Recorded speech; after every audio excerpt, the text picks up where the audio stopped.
Hey guys, so Apple has released iOS 8.3 beta for developers. So let's take a look here at what's new. So first off, it comes with brand new Xcode 6.3, it comes with Swift 1.2, probably has a ton of bug fixes and those good things inside. I'm also going to show you some other cool stuff. So you can see here it is 12F50270 or something like that. Sweet.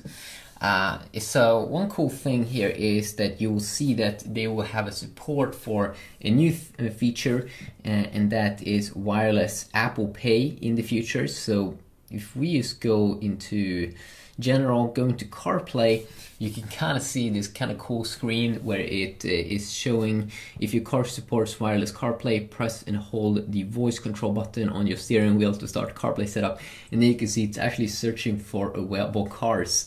So I'm sorry, but I don't have my car close. Oh well, that's pretty sweet. And another cool feature is that if you go into here and go to emoji section, I've heard that they're going to add some new emojis, but that's just not the thing. They've kind of redesigned this a little bit, so you can kind of see it's easier to scroll through the pages with different emojis compared to iOS 8.2.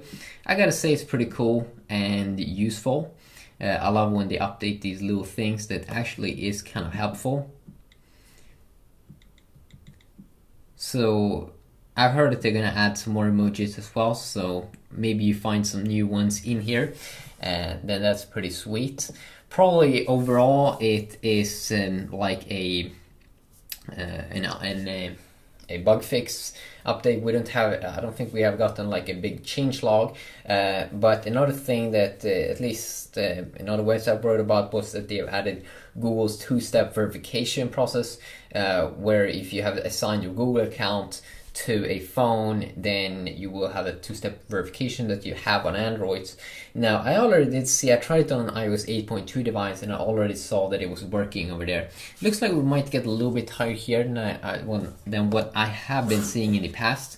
So let's take a look at that. If you've never seen that two-step verification process, how that screen looks. So basically this is how the screen looks. If you have your Google account assigned to a phone, you need to enter a little code.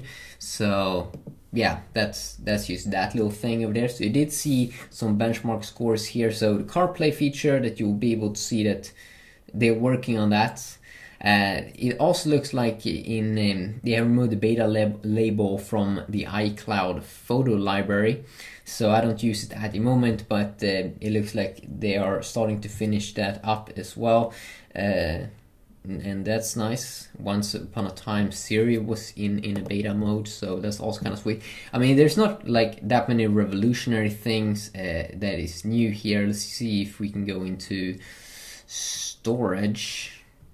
And I mean, I do have apps installed, so you probably might not see a difference. I don't want to delete all of the apps every time I do a video, but let's just go into speed test here as well. Check out my Wi-Fi for fun. Just a simple video. If anything pops up about this update, I might compare it on different iOS versions as well.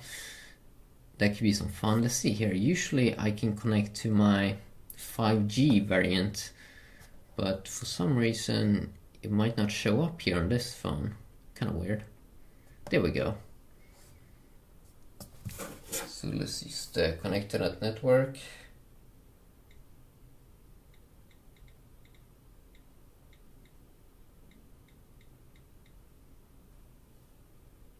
I wonder if this is a new thing, the color here, when you can't join at the moment. I'm not sure if that is available in earlier. I'm just going to type in my password here and hopefully I can join. So I seem to be having some problems joining my network here, at least my 5G variant, but the other one is working fine. Kind of weird. Could be something with this new updates. Let's go into the speed test app here and see how it performs. That was a little bit sad actually. But you can also let me know if there's something specific you want to see, if you want me to compare it on another iPhone or something like that. Of course, we're not going to see anything revolutionary here with the update on one of the latest iPhones, because it all already performs pretty okay. But especially it's kind of interesting on like lower end devices to see how updates perform. So that looks to be kind of the same.